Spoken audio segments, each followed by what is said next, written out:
श्री स्वामी समर्थ. माझ्या यूट्यूब फॅमिलीमध्ये तुम्हा सर्वांचे खूप मनापासून स्वागत आहे. मी आज शेवभाजी करते. त्यासाठी आता मसाला भाजून घ्यायचा आहे. बघा, खोबरं भाजून घेते अगोदर. त्याच्यामध्ये थोडंसं तेल टाकायचं आहे. कांदा चिरून ठेवला आहे, टमाटे चिरून ठेवले, लसूण, कढीपत्ता, कोथिंबीर, अद्रक, मीठ, तेल. खोबऱ्यामध्ये थोडंसं तेल टाकून घ्यायचं आणि लालसर असं खोबरं भाजून घ्यायचं. आता मी ते थंड व्हायला ठेवते पहिले बाहेर, म्हणजे कसं होते, खोबरं आपलं गार होते आणि मिक्सरला बारीक करून घेता येते. आता कांदा परतून घेऊया. 2 कांदे कापले होते. आता दोन्ही पण कांदे टाकून घेणार आहे मी त्याच्यामध्येच. त्याच्यामध्ये पण थोडंसं तेल टाकून घ्यायचं. कांदा पण आपला खूप छान परतून घ्यायचा. जितकं आपण हे परतून घेतो ना छान, तितकी आपली भाजी एकदम चवदार चविष्ट होती बघा.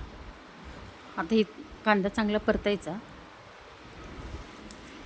हे साहित्यामध्ये बरोबर 3-4 माणसांना ही भाजी पुरेशी होऊन जाते.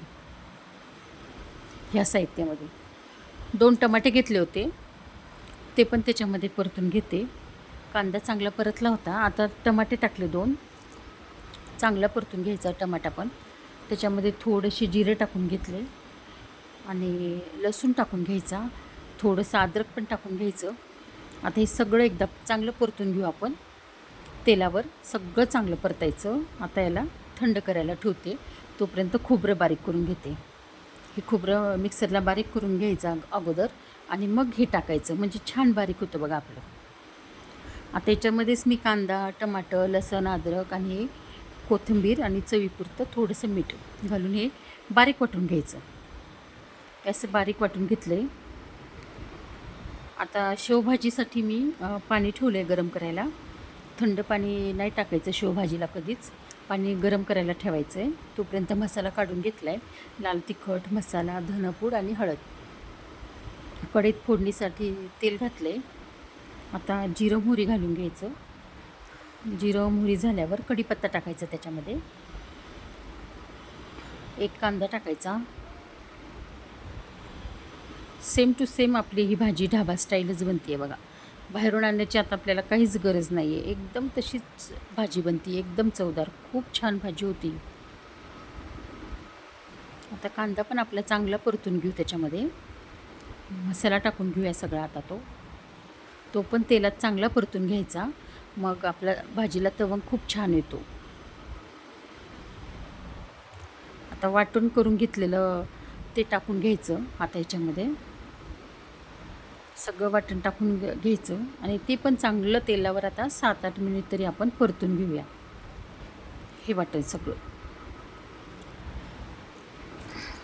आणि शेवभाजीमध्ये कसं, आता हा मसाला असल्यामुळं ना पाणी थोडं जास्त टाकायचं. हा मसाल्यामुळं आपली भाजी थोडी घट्टसरच होती.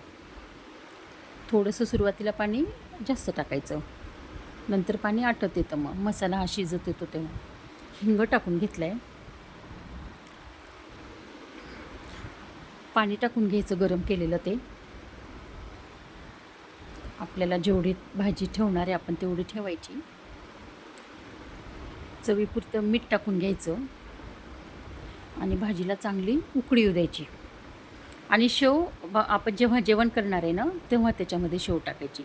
अशी भाजी बनवून ठेवायची आणि जेव्हा आपण वाढून घेणार आहे जेवायला तेव्हा आपण त्याच्यामध्ये शेव टाकायची. अशी भाजीमध्ये शेव नाही टाकून ठेवायची. असा तवंग आला होता भाजीला. आणि आता जेवायला बसायचं आहे म्हणून मी आता शेव टाकून घेतली आहे भाजीमध्ये. अशी झाली होती भाजी, शेवभाजी खूप छान चवदार झाली होती, मस्त.